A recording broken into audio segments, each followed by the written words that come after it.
and thank you for coming. I'm Elizabeth Madsen, the collection manager here at the Fargo Public Library, and I'd like to introduce my colleagues.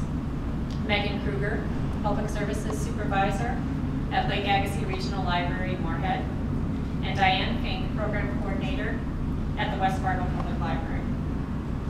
And today we are so pleased to announce our inaugural One Book, One Community project, first annual partnership between the Fargo Public Library, West Fargo Public Library, and Lake Agassiz Regional Library, Moorhead, and our community of readers.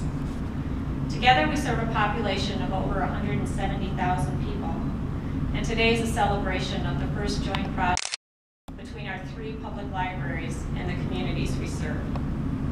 The title selected for our One Book, One Community project for the month of October 2012 is The Giver by Lois Lowry.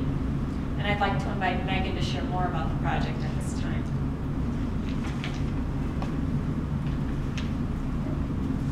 Well, as public libraries, one of our purposes is to help connect our community members to great books. And along these lines, the first One Book, One Community project was in 1998, when the Washington Center for the Book hosted their first project. And what we're going to hope to do here is for 1 month to develop a unity as a single community of readers, to bridge differences and to read and discuss the same book. While first published in 1993, there are themes of The Giver that are still relevant today. And these include things like privacy, family and society, life and death, democracy, conformity and individualism, and hope and courage. And Diane will tell you more about where and when to participate.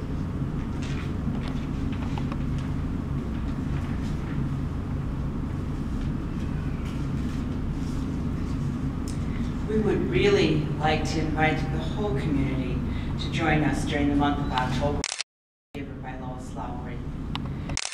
We'll hold the interest of a wide range of ages, and libraries will hold events related to this book. It will be held at all three libraries. These programs and events will be open to all of the community, and you can attend to any event at any of the libraries.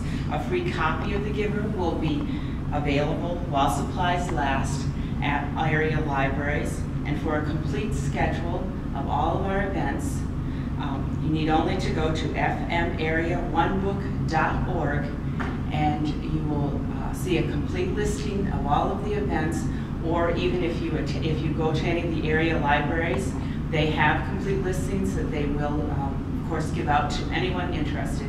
We really hope that everyone in the community, or a lot of people in the community, will take this opportunity to read The Giver by Lois Lowry.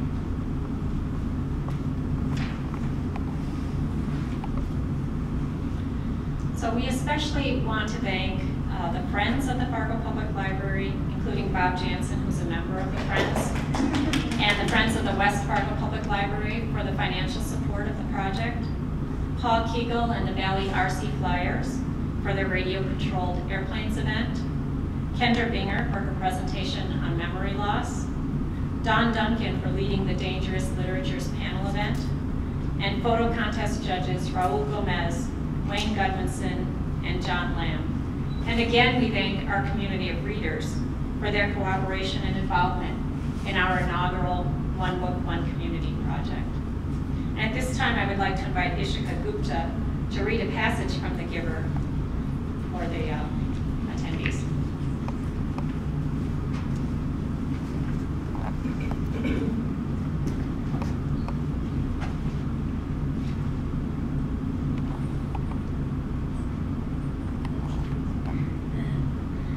Let me try one more thing.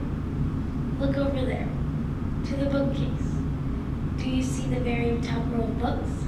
The ones behind the table, on the top shelf? Jonas sought them with his eyes. He stared at them, and they changed. But the change was fleeting. It slipped away the next instant.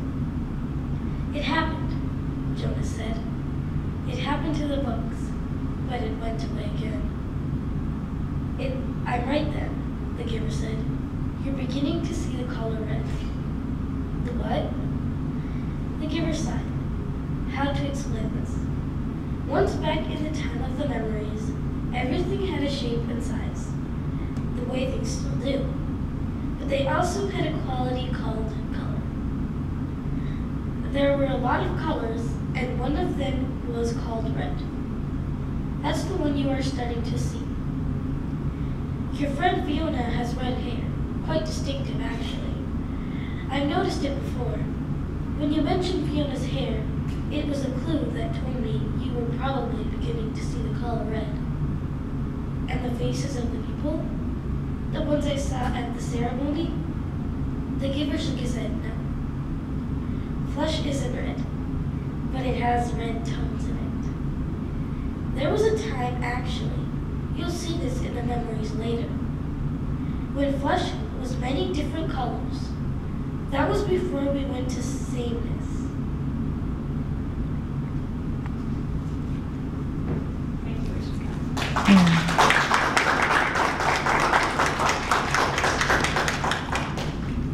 And thank you for attending.